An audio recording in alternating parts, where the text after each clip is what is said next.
ಗಂಗಾವತಿ ನಗರದ ಶ್ರೀನಗರೇಶ್ವರ ದೇವಸ್ಥಾನದಲ್ಲಿ ಸೀಗೆ ಹುಣ್ಣಿಮೆ ಹಾಗೂ ಗೌರಿ ಹುಣ್ಣಿಮೆ ಎಂದು ಆಚರಿಸಲ್ಪಡುವ ಆಶ್ವಿಜ ಮಾಸದ ಕಾರ್ತಿಕ ದೀಪೋತ್ಸವದ ಪ್ರಯುಕ್ತ ಶುಕ್ರವಾರದಂದು ವಿಶೇಷ ಧಾರ್ಮಿಕ ಪೂಜಾ ಕಾರ್ಯಕ್ರಮಗಳು ಬೆಳಗ್ಗೆ 4 ಗಂಟೆಯಿಂದ ಹಿಡಿದು ರಾತ್ರಿ 10:30ರವರೆಗೆ ಶ್ರೀನಗರೇಶ್ವರ ಸೇರಿದಂತೆ ಗೌರಮ್ಮ ದೇವಿಗೆ ಮಹಿಳೆಯರಿಂದ ಸಕ್ಕರೆಯ ಆರತಿಯೊಂದಿಗೆ ಪೂಜೆ ಕಾರ್ಯಕ್ರಮಗಳು ಜರುಗಿದವು. ಈ ಸಂದರ್ಭದಲ್ಲಿ ದೇವಸ್ಥಾನದ ಅರ್ಚಕ ದಿಗಂಬರ ಮಾತನಾಡಿ, ಸೀಗೆ ಹುಣ್ಣಿಮೆಯ ಆಚರಣೆಯನ್ನ ಪ್ರತಿ ವರ್ಷದಂತೆ ಈ ವರ್ಷವೂ ಸಹ ಆಂಧ್ರ ವಲಸಿಗ ತೆಲುಗು ಭಾಷಿಗರ ಕುಟುಂಬಸ್ಥರು ಬೆಳಗಿನಿಂದ ರಾತ್ರಿಯವರೆಗೂ ಉಪವಾಸ ವ್ರತವನ್ನ ಆಚರಿಸಿ ಧಾರ್ಮಿಕ ಪೂಜಾ ವಿಧಾನಗಳನ್ನ ನಡೆಸಿ ಬಳಿಕ ರಾತ್ರಿ ಊಟವನ್ನ ನಡೆಸುವ ಸಂಪ್ರದಾಯ ಹೊಂದಿದೆ.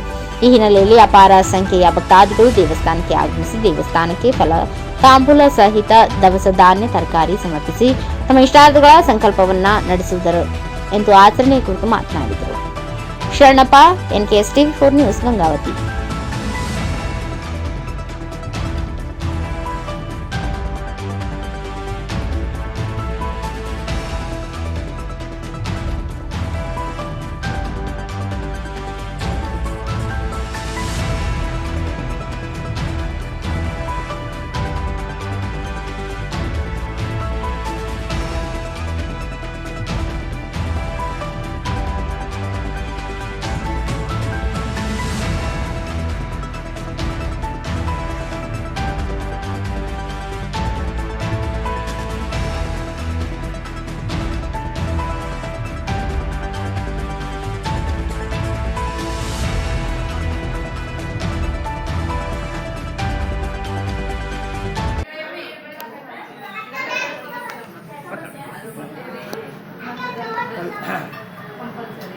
ಕರಚರಣ ಕರ್ಮ ಕಾಯಜಮ ಕರ್ಮಜಮ್ಮ ಶ್ರವಣ ನಯನ ಸನ್ಮಾನ ಸನ್ಮಾಪರಾಧ ವಿಹಿತಮ್ಮ ಶ್ರವಣೇತಿ ಕ್ಷಮಸ್ವ.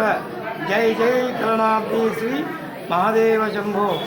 ವಿಶೇಷವಾಗಿ ನಮ್ಮ ಭಾರತೀಯ ಸಂಸ್ಕೃತಿಯಲ್ಲಿ ಇದು ಒಂದು ಆಚರಣೆ ಆದಂಥ ಗೌರಿ ಹುಣ್ಣಿಮೆ.